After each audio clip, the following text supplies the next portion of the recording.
राष्ट्र सर्वप्रथम राष्ट्र सर्वप्रथम राष्ट्र सर्वप्रथम राष्ट्र सर्वप्रथम। राष्ट्र सर्वप्रथम की बात ललित सुमन के साथ कार्यक्रम में आपका स्वागत है। राष्ट्र सर्वप्रथम की बात ललित सुमन के साथ कार्यक्रम में हम बात करेंगे दिल्ली पुलिस की।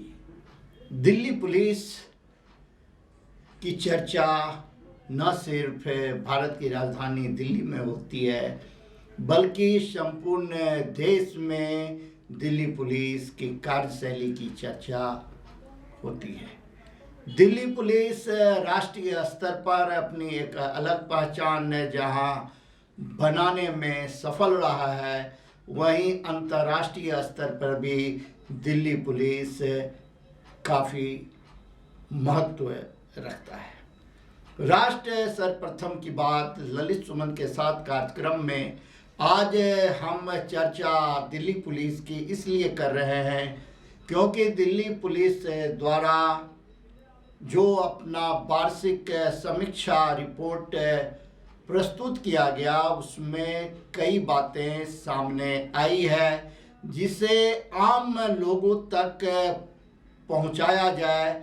और राष्ट्र सर्वप्रथम की टीम लगातार यही प्रयास कर रही है कि जितने भी अच्छे काम प्रशासनिक स्तर पर, सरकारी स्तर पर, राजनीतिक स्तर पर सरकार के द्वारा जनता के हित में किया जा रहा है, किया गया है, उसे आम जनता तक पहुंचाई जाए ताकि आम जनता को यह ज्ञात हो सके कि हमारी सरकार किस प्रकार से सकारात्मक कार्य कर रही है, हमारे प्रशासन द्वारा किस प्रकार से जनता के हित में सकारात्मक कार्य किए जा रहे हैं। राष्ट्र सर्वप्रथम की बात ललित सुमन के साथ कार्यक्रम में हम सरकार और प्रशासन द्वारा किए गए अच्छे कार्य को जहां आम जनता तक पहुंचाने का लगातार प्रयास कर रहे हैं, वहीं जनता की जो मूल समस्या है, चाहे वह प्रशासन से हो, चाहे वह सरकार से हो, उसे भी सरकार और प्रशासन के सामने लाने का लगातार प्रयास कर रहे हैं। राष्ट्र सर्वप्रथम की बात ललित सुमन के साथ कार्यक्रम में हम आपको बताएं कि Delhi police commissioner S N. Srivastava जब दिल्ली के पुलिस कमिश्नर बनाए गए, उस समय दिल्ली दंगा के चपेट में आ चुका था और दिल्ली में एक अराजकता का माहौल कायम हो गया था। उसी दौरान एस.एन. श्रीवास्तव को दिल्ली पुलिस कमिश्नर की कमान सौंपी गई।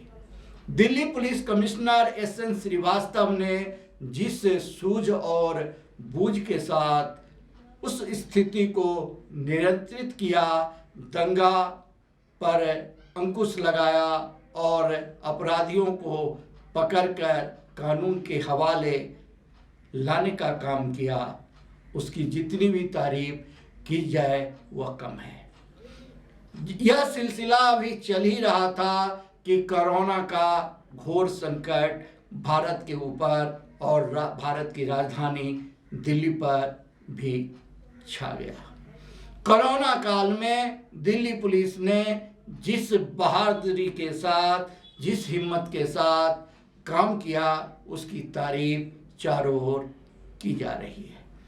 उसी के साथ इस बात का भी एस.एन. श्रीवास्तव पुलिस कमिश्नर ने ख्याल रखा कि आम जनता को किसी भी प्रकार की परेशानी का सामना न करना पड़े। इसलिए दिल्ली पुलिस ने जो व्यवस्था की, उसकी जो कार्यशैली देखी गई, उसकी तारीफ गृह मंत्री अमित शाह ने भी खुले मन से किया और अपने वक्तव्य में इस बात का जिक्र किया कि दिल्ली पुलिस की कार्यशैली से वे कितने प्रभावित हुए हैं। राष्ट्र सर्वप्रथम की बात ललित सुमन के साथ कार्यक्रम में आज हम दिल्ली पुलिस को ही केंद्रित कर आपको यह सारी बातें बता रहे हैं कि दिल्ली में रह रहे बुजुर्गों को इस दरमियान किसी भी प्रकार की कोई असुविधा न हो,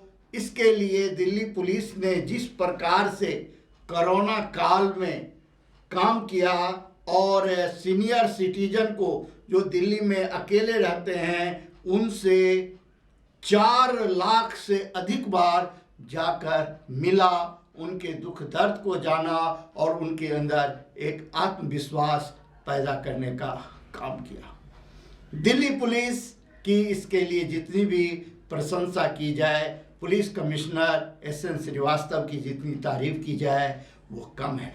प्रत्येक जिला के डीसीपी, प्रत्येक डिवीज़न के अधिकारी, थाना के अधिकारी, एसीपी सभी धन्यवाद के पात्र हैं जिन्होंने कोरोना काल में देश के दिल्ली के सीनियर सिटीजन का ख्याल रखा और उनके मन में एक विश्वास पैदा किया। इसके लिए दिल्ली पुलिस धन्यवाद के पात्र है। राष्ट्र सर्वप्रथम की बात ललित सुमन के साथ कार्यक्रम में हम आपको यह बता दें कि चाहे वह कोरोना काल हो, चाहे 2020 हो, साइबर क्राइम लगातार बढ़ रही है और उसका रेशियो 30% तक बढ़ा है। यह बात दिल्ली पुलिस ने भी स्वीकार किया है। राष्ट्र सर्वप्रथम की बात ललित सुमन के साथ कार्यक्रम में हम लगातार इस बात का जिक्र करते रहे हैं और संपूर्ण राष्ट्रवासियों को अपने राष्ट्रीय चैनल कात्यायनी के माध्यम से यह सचेत भी करते रहे हैं कि आप किसी भी प्रलोभन में न फंसें।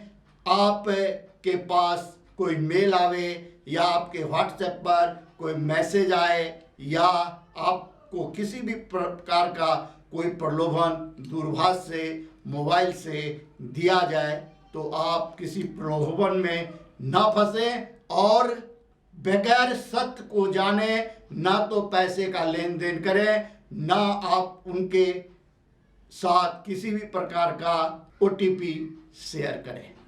लेकिन बार बार पुलिस द्वारा कहने के बावजूद, समाचार पत्रों में विज्ञापन दिए जाने के बावजूद, बार बार समाचार प्रकाशित किए जाने के बावजूद, बार बार टेलीविज़न पर समाचार दिखाने के बावजूद भी बहुत सारे लोग प्रलोभन में फंसकर न सिर्फ अपना धन खोए हैं बल्कि अपने चैन को भी खोने का काम किया और कानून का काम बढ़ाने का काम किया है। हम राष्ट्र सर्वप्रथम की बात ललित सुमन के साथ कार्यक्रम में आपको यह बता दें कि दिल्ली पुलिस ने भी माना है कि 30% साइबर क्राइम बढ़ी है। आप अंदाज़ा लगा सकते हैं जब पुलिस भी यह बात कह रही है कि 30% साइबर क्राइम बढ़े हैं तो निश्चित रूप से यह आंकड़ा और अधिक होगा, क्योंकि बहुत सारे लोग क्राइम होने के बावजूद, ठगी के शिकार होने के बावजूद भी प्राथमिकी दर्ज नहीं कराते, शिकायत नहीं करते हैं।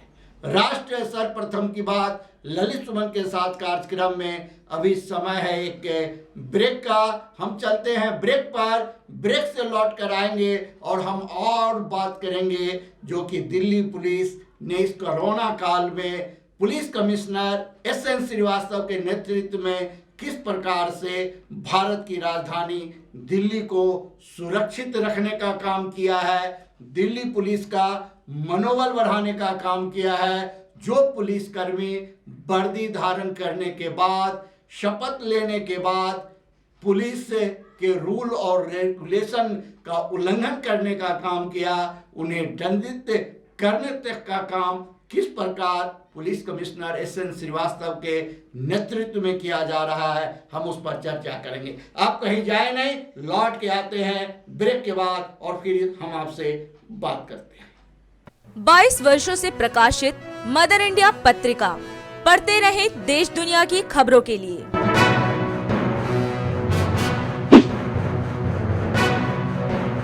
छब्बीसवें वर्ष में आपके लोकप्रिय समाचार पत्र इंडिया दर्पण का प्रवेश। आप देखते रहें अपने क्षेत्र की खबरें।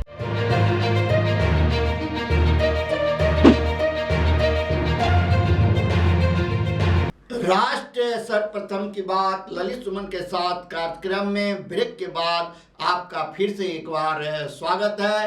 राष्ट्र सर्वप्रथम की बात ललित सुमन के साथ कार्यक्रम में ब्रेक पर जाने से पहले हम बात कर रहे थे दिल्ली पुलिस की कार्यशैली के संदर्भ में।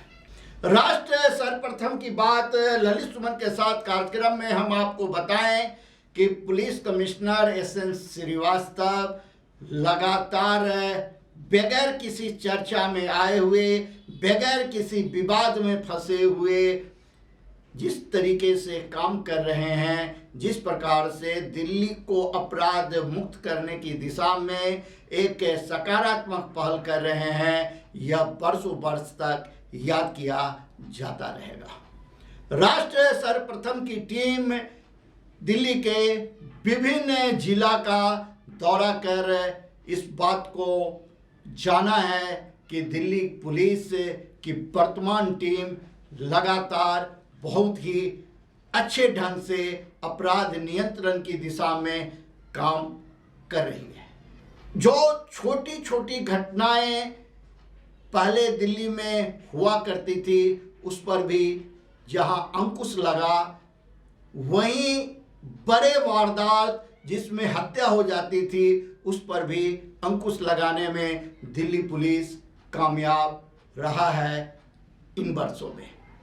राष्ट्र सर्वप्रथम की बात ललित सुमन के साथ कार्यक्रम में हम आपको बता दें कि दिल्ली पुलिस ने एक ऐसा रिकॉर्ड स्थापित किया है जो 5 वर्षों में सबसे बेहतरीन कहा जा सकता है। दिल्ली पुलिस ने आतंकवादियों को सबसे अधिक इन वर्षों में गिरफ्तार किया, जो 5 वर्षों के रिकॉर्ड को तोड़ता है। राष्ट्र सर्वप्रथम की बात ललित सुमन के साथ कार्यक्रम में हम आपको बताएं कि दिल्ली में करीब 30 गैंग काफ़ी सक्रिय रहा, जिसमें से 28 गैंगों की पहचान दिल्ली पुलिस करने में सफल रही है और इन 28 गैंगों का भंडाफोड़ दिल्ली पुलिस ने कर दिया है। 120 इनामी बदमाशों को जहां गिरफ्तार किया गया है, वहीं 8 शातिर बदमाशों पर मौका का कानून लगाया गया।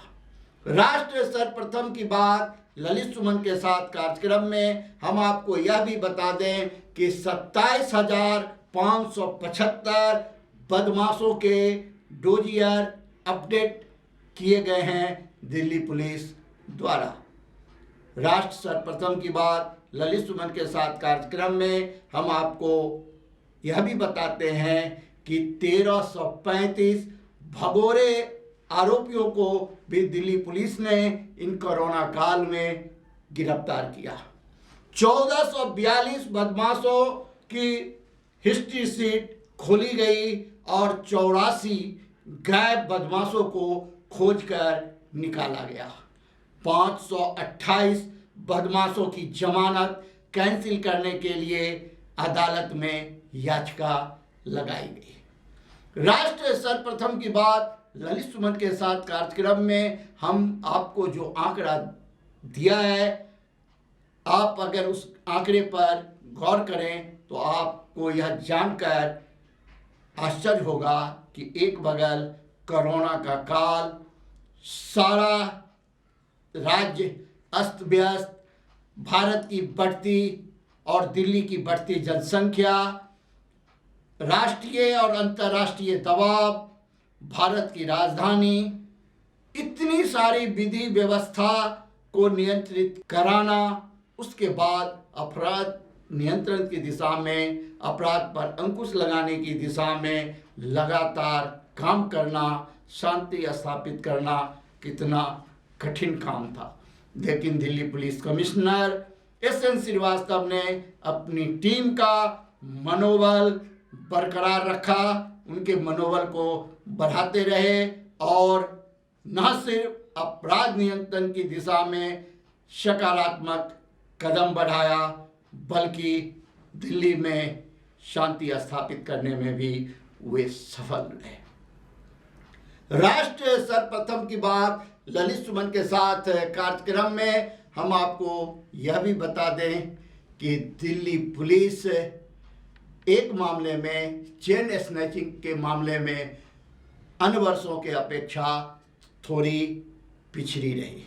यह एक बड़ा ही गंभीर मसला है और इस मसले पर भी अंकुश लगाने की जिम्मेवारी दिल्ली पुलिस की है और निश्चित रूप से दिल्ली पुलिस इस दिशा में भी सकारात्मक कदम बढ़ाकर इस प्रकार के अपराधियों पर अंकुश लगाने का काम करेगी ताकि उसकी छवि जो इन स्नैचिंग के मामले में थोड़ी इतने मेहनत के बावजूद बिगड़ रही है उसे भी सुधारने का काम दिल्ली पुलिस द्वारा किया जाएगा। हम आपको यह भी बता दें कि बिहार के राजद नेता लालू प्रसाद यादव की जमानत याचिका को खारिज कर दिया गया है और लालू यादव को अभी और जेल में रहना पड़ेगा।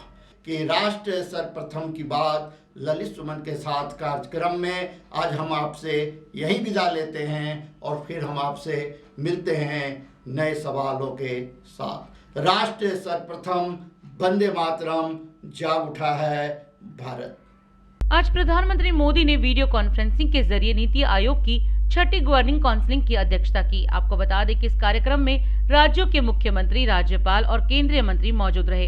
इस कार्यक्रम को संबोधित करते हुए पीएम मोदी ने कहा कि कुछ महीनों के अंदर नई टेक्नोलॉजी के जरिए तेजी से अच्छे क्वालिटी के मजबूत मकान बनाने की दिशा में देश के 6 शहरों में नए मॉडल तैयार होंगे।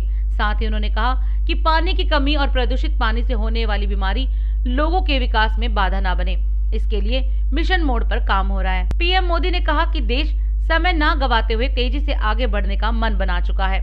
इस दौरान पीएम मोदी ने कहा कि विश्व के लिए हमारी कोशिश ईज ऑफ डूइंग बिजनेस और भारत के लोगों के लिए हमारी कोशिश ईज ऑफ लिविंग होनी चाहिए। 2014 के बाद से देखें तो गांवों और शहरों को मिलाकर 2 करोड़ 40 लाख से ज्यादा घरों का निर्माण पूरा किया गया है। आपको मालूम है देश के 6 शहरों में आधुनिक टेक्नोलॉजी से घरें बनाकर एक अभियान चल रहा है। एक आध महीने के भीतर भीतर नई टेक्नोलॉजी से तेजी से अच्छी क्वालिटी के मजबूत मकान बनाने की दिशा में देश के 6 शहरों में नए मॉडल तैयार होंगे। वो भी इस काम के लिए हर राज्य को ये उपयोगी होने वाला है। उसी प्रकार से पानी की कमी और प्रदूषित पानी से होने वाली बीमारी लोगों के विकास में बाधा न बने, कुपोषण की समस्याओं को वो बढ़ाए नहीं, इस दिशा में भी मिशन मोड में काम हो रहा है। जब जल जीवन मिशन शुरू होने के बाद से पिछले 18 महीनों में ही 3.5 करोड़ से भी अधिक ग्रामीण घरों को पाइप वाटर सप्लाई से जोड़ा जा चुका है। देश मन बना चुका है। देश तेजी से आगे बढ़ना चाहता है। देश अब समय नहीं गंवाना चाहता है और कुल मिलाकर के देश के मन को बनाने में देश का युवा मन बहुत बड़ी भूमिका अदा कर रहा है और तभी ये बदलावों के प्रति एक नया आकर्षण पैदा हुआ है। हमें भी ये देख कैसे देश का प्राइवेट सेक्टर देश की इस विकास यात्रा में और ज्यादा उत्साह से आगे आ रहा है। सरकार के नाते हमें इस उत्साह का, प्राइवेट सेक्टर की ऊर्जा का सम्मान भी करना है और उसे आत्मनिर्भर भारत में उतना ही अवसर भी देना है। आत्मनिर्भर भारत एक ऐसे नए भारत की तरफ कदम है जहां हर व्यक्ति, हर संस्था, हर उद्यम को अपनी पूरी क्षमताओं से आगे बढ़ने का अवसर मिले। साथियों, आत्मनिर्भर भारत अभियान एक ऐसे भारत का निर्माण का मार्ग है जो न केवल अपनी आवश्यकताओं के लिए बल्कि विश्व के लिए भी उत्पादन करे और ये उत्पादन विश्व श्रेष्ठता की कसौटी पर भी खरा उतरे। आज विश्व में हमें एक अवसर प्राप्त हुआ है। हमारी कोशिश रहनी चाहिए ईज ऑफ डूइंग बिजनेस, और भारत के नागरिकों के लिए हमारी कोशिश रहनी चाहिए ease of living. Globally Bharat के पोजीशनिंग के लिए, भारत को अपॉर्चुनिटी ग्रैब करने के लिए ईज ऑफ डूइंग बिजनेस का महत्व है, और उसके लिए हमारे कानूनों में सुधार करना होगा, व्यवस्थाओं में सुधार करना होगा, और देश के नागरिकों की आशा अपेक्षाओं को पूरा करने के लिए, उसके जीवन को सरल करने के लिए, ईज ऑफ लिविंग के लिए जो चीजें आवश्यक हैं उसको बल देना पड़ेगा। 19 फरवरी को पटना में जेडीयू पार्टी कार्यालय में विधानमंडल दल की हुई बैठक में बिहार के मुख्यमंत्री नीतीश कुमार भी शामिल हुए। बिहार सूचना एवं जनसंपर्क विभाग से मिली जानकारी के मुताबिक मुख्यमंत्री नीतीश कुमार वीडियो कॉन्फ्रेंसिंग के जरिए हुई पीएम मोदी की अध्यक्षता में नीति आयोग की बैठक में शामिल हुए। महामहिम राज्यपाल श्री फागू चौहान के अभिभाषण के साथ बिहार विधानमंडल का बजट सत्र शुरू हुआ। 24 मार्च तक चलने वाले सत्र के दौरान कुल 22 बैठकें होंगी। 22 फरवरी को बिहार बजट 2021-22 पेश किया जाएगा। वहीं 23 फरवरी को धन्यवाद प्रस्ताव पर वाद विवाद होगा। अपने संबोधन में राज्यपाल श्री फागू चौहान ने कहा कि युवाओं के लिए तकनीकी प्रशिक्षण की व्यवस्था की जाएगी, जिससे उन्हें रोजगार के बेहतर अवसर उपलब्ध हो सकेंगे। साथ ही उन्होंने कहा कि राज्य सरकार महिला सशक्तिकरण के प्रति संवेदनशील है। सरकार के 7 निश्चय पार्ट 2 के अंतर्गत सशक्त महिला, सक्षम महिला के तहत उनके उद्यमिता को बढ़ावा देने के लिए अधिकतम 5 लाख तक का ब्याज मुक्त ऋण दिया जाएगा। युवाओं को बेहतर तकनीक प्रशिक्षण की व्यवस्था की जाएगी, जिससे उन्हें रोजगार के बेहतर अवसर उपलब्ध हो सकेंगे। सरकार का पहला निश्चय युवा शक्ति बिहार की प्रगति के तहत राज्य के प्रत्येक ITI एवं पॉलिटेक्निक संस्थानों में प्रशिक्षण की गुणवत्ता बढ़ाने के लिए उच्च स्तरीय सेंटर ऑफ एक्सीलेंस बनाया जाएगा। राज्य सरकार महिला सशक्तिकरण के प्रति संवेदनशील है। सरकार के दूसरे निश्चय सशक्त महिला, सक्षम महिला के तहत महिलाओं के उद्यमिता को बढ़ावा देने के लिए उनके द्वारा लगाए जा रहे उद्यम परियोजना की लागत 50%, अधिकतम 5 लाख रुपए तक का अनुदान तथा अधिकतम 5 लाख रुपए तक का ब्याज मुक्त ऋण दिया जाएगा। बिहार के सभी 149 ITI में सेंटर ऑफ एक्सीलेंस बनाया जाएगा। इसके प्रथम चरण में 60 ITI को चयनित किया गया है।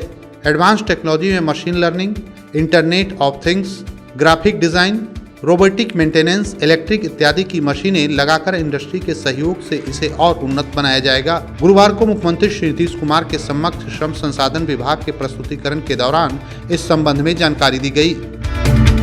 मुख्यमंत्री श्री नीतीश कुमार ने ITI संस्थानों में जरूरत के मुताबिक ट्रेनरों की संख्या बढ़ाने का निर्देश दिया। इस दौरान उन्होंने कहा कि टेक्नोलॉजी सीखने से छात्रों को बेहतर रोजगार मिल सकेगा, साथ ही उद्योग क्षेत्र का भी विकास होगा। पटना के जिलाधिकारी ने वीरचंद पटेल पथ में सर्विस लेन एवं मुख्य लेन पर दुर्घटना को रोकने तथा वाहनों का निर्बाध आवागमन सुनिश्चित कराने हेतु स्थल का निरीक्षण किया। इस दौरान उन्होंने सुरक्षा मानक एवं ट्रैफिक व्यवस्था के दृष्टिकोण से डिवाइडर कट की स्थिति पर विचार विमर्श किया। सारण के जिलाधिकारी ने समाहरणालय सभागार में जिला बाल संरक्षण कमेटी एवं चाइल्ड लाइन एडवाइजरी बोर्ड की समीक्षा बैठक की। इस मौके पर उन्होंने संबंधित पदाधिकारियों को आवश्यक दिशा निर्देश दिए। किशनगंज के जिलाधिकारी डॉक्टर आदित्य प्रकाश की अध्यक्षता में शिक्षा विभाग की समीक्षा बैठक की गई। इस मौके पर जिला शिक्षा पदाधिकारी ने शिक्षा विभाग के कार्यों, उपलब्धि तथा आगामी कार्य योजना पर पावर पॉइंट के माध्यम से प्रस्तुति दी। जहानाबाद के जिला पदाधिकारी श्री नवीन कुमार ने सदर प्रखंड अंतर्गत पंडुई पंचायत के विभिन्न वार्डों में सरकार की कल्याणकारी योजनाओं का निरीक्षण किया। इस मौके पर उन्होंने संबंधित अधिकारियों को आवश्यक दिशा निर्देश दिए। खगड़िया के जिलाधिकारी ने जिले में चल रहे सड़क सुरक्षा माह 2021 के समापन समारोह में प्रतिभागियों को मोमेंटो व प्रशस्ति पत्र देकर सम्मानित किया। समस्तीपुर के जिलाधिकारी ने जिला परिवहन कार्यालय का औचक निरीक्षण किया। इस दौरान उन्होंने लर्नर्स लाइसेंस हेतु ऑनलाइन टेस्टिंग केंद्र का भी निरीक्षण किया तथा सभी संबंधित पदाधिकारियों और कर्मियों को ससमय कार्य करने का निर्देश दिया। अरवल की जिला पदाधिकारी सुश्री जे प्रियदर्शनी की अध्यक्षता में खनन टास्क फोर्स की समीक्षा बैठक की गई। इस दौरान उन्होंने संबंधित अधिकारियों को कई महत्वपूर्ण निर्देश दिए। मोतिहारी के जिलाधिकारी शीर्षस्थ कपिल अशोक ने जिला स्वास्थ्य समिति द्वारा अतिरिक्त प्राथमिक स्वास्थ्य केंद्र के लिए चयनित 15 चिकित्सा पदाधिकारियों के बीच निवेदन पत्र का वितरण किया। अमेरिकी अंतरिक्ष एजेंसी नासा द्वारा भेजा गया रोवर परसिवियरेंस शुक्रवार को लाल ग्रह की सतह पर सुरक्षित पहुंच गया है। आपको बता दें कि मंगल ग्रह पर उतरते ही रोवर ने 2 तस्वीरें भेजी हैं, जिनमें से एक तस्वीर में मंगल ग्रह की सतह दिखाई दे रही है। नासा का ये 6 पहियों वाला रोवर मंगल ग्रह से चट्टानों के टुकड़े लेकर आएगा, जिनसे ये पता चल सकेगा कि लाल ग्रह पर कभी जीवन था या नहीं। जानकारी के अनुसार ये रोवर लाल ग्रह पर 2 साल तक के लिए जीवन के निशानों की तलाश करेगा।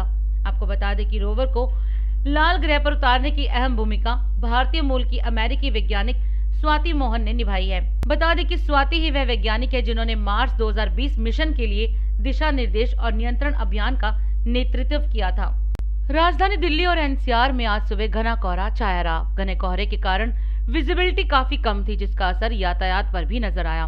सड़कों पर वाहन काफी धीमी गति से चलते नजर आए। मौसम विभाग के अनुसार दिल्ली में आज न्यूनतम तापमान 10 डिग्री सेल्सियस और अधिकतम तापमान 28 डिग्री सेल्सियस रहा। राष्ट्र सर्वप्रथम की टीम ने दिल्ली के विभिन्न क्षेत्रों का जायजा लिया। इस घने कोहरे में भी अपने ड्यूटी के प्रति बहुत ही ईमानदार ये दिल्ली नगर निगम के सफाई कर्मचारी हैं मेरे साथ। उनसे पूछते हैं, आप कितने बजे सुबह से सफाई करते हैं? 6:30 बजे से। तो कुहासा तो बहुत ज़्यादा है। बहुत ज़्यादा कोहरा पड़ा है, बहुत ज़्यादा ठंड है। और कितने दिनों से ऐसा चल रहा है? ये कभी ठंड गर्मी हो जाए, कभी सर्दी हो जाए। ऐसे में तो आपको दिक्कतों का सामना करना पड़ता होगा। क्या करें जी, लोग काम तो करना ही है। तो देखिए अपने काम पे लगे हुए हैं और अपनी ड्यूटी निभा रहे हैं। सड़कों की साफ सफाई की जिम्मा है इन्हें, और ये सुबह 6:30 बजे से अपने काम पे जुटे हुए हैं। और इनकी जितनी भी तारीफ की जाए वो कम है। और देखिए सभी लोग अपने अपने काम पे जा रहे हैं। ठंड हो, कुहासा हो या बारिश हो, सबको अपना ड्यूटी तो निभाना ही है। बच्चे स्कूल भी जा रहे हैं, सभी अपने दैनिक कार्य में व्यस्त हैं। दिल्ली में कोहरा और ठंड पुनः वापस आ चुकी है।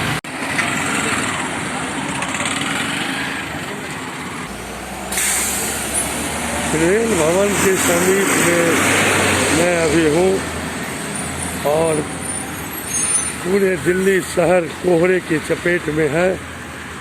और यह देखिए यहाँ भी अभी 8:30 बजने को है और कोहरा अभी तक पूरी तरह से साफ नहीं हुआ है और ठंड भी वापस लौट चुकी है।